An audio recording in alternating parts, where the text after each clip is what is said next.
நம்மள பலர் தேவைக்கு அதிகமா உழைக்கிறதாலையும் தொடர் கவனச்சிதறலாலும் கவலைப்படுறோம். நீங்க செய்யற வேலையில ஓய்வே கிடைக்கிறது இல்ல அப்படின்னு நீங்க நினைக்கிறீங்களா? எப்பவும் வேலை மிச்சம் இருக்குன்னு ஒரு எண்ணம் தோணுதா? அடடா, நாம பிஸியா இல்ல அப்படிங்கிற ஒரு குற்ற உணர்வு உங்களுக்கு ஏற்படுதா? இதுக்கெல்லாம் நீங்க எஸ் சொல்றீங்கன்னா உங்களுக்கு ஹரி சிக்னஸ் இருக்கு. நவீன அலுவலக நடைமுறையில எப்பவும் தீரா பிரச்சனைகள் காரணமா இந்த பதற்ற பாதிப்பு பணியாளர்களுக்கு ஏற்படுது. ரொம்ப நேரம் வேலை செய்யறது, வார விடுமுறைகள்லயும் உழைக்கிறது, இந்த மாதிரியான பிரச்சனைகளோட உழைக்கும் நேரத்துல அதுக்கப்புறமாவும் நாம நம்மளுடைய பொழுதை எப்படி கழிக்கிறோம் அப்படிங்கறதுல இருக்கு நாம எவ்வளவு தூரம் தேவைக்கு அதிகமா உழைக்கிறோங்கிற கணக்கு. ஒரு வேலையை முடிச்ச உடனே நமக்கு கொடுக்கப்படும் அடுத்த வேலை செய்யும் போது நமக்கு வரும் ஒரு இமெயில், நம்ம கூட வேலை பார்க்கறவங்களுடைய இடையூறு, ஆபீஸ்ல நடத்தப்படும் அவசர மீட்டிங் அப்படின்னு இப்படி நமக்கு தொடர் கவனச்சிதறல் ஏற்பட்டுக்கிட்டே இருக்கு.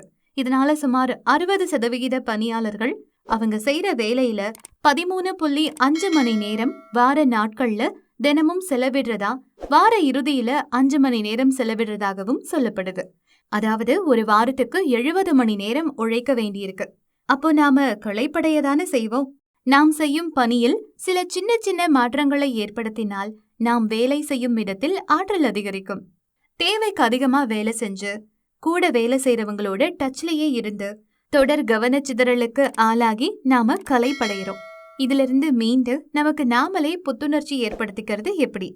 முதல் மாற்றம், உங்களுடைய கம்ப்யூட்டர்லயும் உங்களுடைய போன்லயும் உங்களுக்கு மெயில் வந்ததை காட்டுற நோட்டிபிகேஷனை ஆஃப் பண்ணி வைங்க. 2வது மாற்றம், உங்க கூட வேலை செய்யறவங்களோட மதிய உணவை சாப்பிடுங்க. தனியா சாப்பிடுறது மகிழ்ச்சியா இல்லாம போவதற்கான அறிகுறி அப்படின்னு ஆக்ஸ்போர்ட் பல்கலைக்கழக ஆய்வு சொல்லுது. 3ஆம் மாற்றம், உங்களுடைய ஆபீஸ் வேலைக்கு நடுவுல ஒரு சின்ன வாக் போயிட்டு வாங்க. நடை பயில்வது நம்மளுடைய கற்பனை திறனையும் கவனச்சிதறல்களையும் அதிகரிக்கும் அப்படிங்கிறது ஸ்டான்போர்ட் பல்கலைக்கழக ஆய்வு. 4ஆம் மாற்றம், நீங்க மட்டும் தனியா நடை பயிலாம உங்க கூட வேலை செய்யறவங்களையும் கூட்டிட்டு போகலாம். அவங்களோட பணி சார்ந்த பிரச்சனை ஏதாவது பேசிக்கிட்டே நடந்தா உங்களுக்கு தெளிவு பிறக்கும். 7 நிமிஷத்துல இருந்து அரை மணி நேரம் வரைக்கும் நடந்தா போதுமானது. நிறுவனங்களின் ஒத்துழைப்போடு பணியாளர்கள் தங்களை புத்துணர்ச்சியாக்கிக் கொள்ள மிக தீவிரமான நடவடிக்கைகளை மேற்கொள்ளவும். இப்போ சில தீவிரமான மாற்றங்களை உங்க பணியிடத்துல மேற்கொள்ள நீங்க தயாரா இருக்கீங்களா? ஆனா கவனமா இருங்க, இதுக்கு உங்களுடைய நிறுவனத்தின் ஒத்துழைப்பு கிடைச்சா நல்லது. முதல் மாற்றம், உங்க மொபைல்ல ஏரோப்ளேன் மோட் நீங்க பார்த்திருப்பீங்க. ஆனா மாங்க் மோட், அதாவது துறவி நிலை தெரியுமா? அது வேற ஒன்னும் இல்லைங்க. ஒரு வேலையை நீங்க செஞ்சு முடிக்கிற வரைக்கும் யாருக்கிட்ட இருந்தும் அழைப்புகளோ குறுஞ்செய்திகளோ வராதபடி செட்டிங் பண்றது. 2வது மாற்றம், ஆபீஸ்ல வேலை செய்யும் போது ஹெட்போன் பயன்படுத்துங்க. இதனால உங்களுக்கு சுற்றுப்புற சத்தங்கள் கேட்காம உங்களுடைய கவனம் அதிகரிக்கும். 3வது மாற்றம், மேற்கண்ட 2மே வேலைக்காகல அப்படின்னா ஒரு நாள் முழுக்க நீங்க காணாம போயிடுங்க. அதாவது இமெயில், மெசேஜ் அப்படின்னு எதுவுமே கூடாது.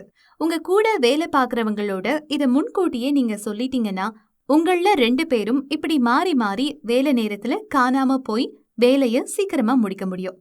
4வது மாற்றம், இந்த 3மே வேலைக்காகாம போனா வார விடுமுறைகள்ல கட்டாயமா நீங்க காணாம போயிடணும். குறைவான பணி நேரம் அதிக ஆற்றலை கொடுக்கும். ஸ்வீடன்ல மேற்கொண்ட பரிசோதனையில ஒரு பொதுத்துறை நிறுவனத்துல பணியாளர்களுடைய வேலை நேரம் 8 மணி அப்படிங்கறதுல இருந்து 6 மணி அப்படின்னு குறைச்சதுக்கு அப்புறமா அவங்களுடைய உற்பத்தி திறன் அதிகரிச்சிருக்கு, அவங்களுடைய ஆரோக்கியமும் மேம்பட்டிருக்கு.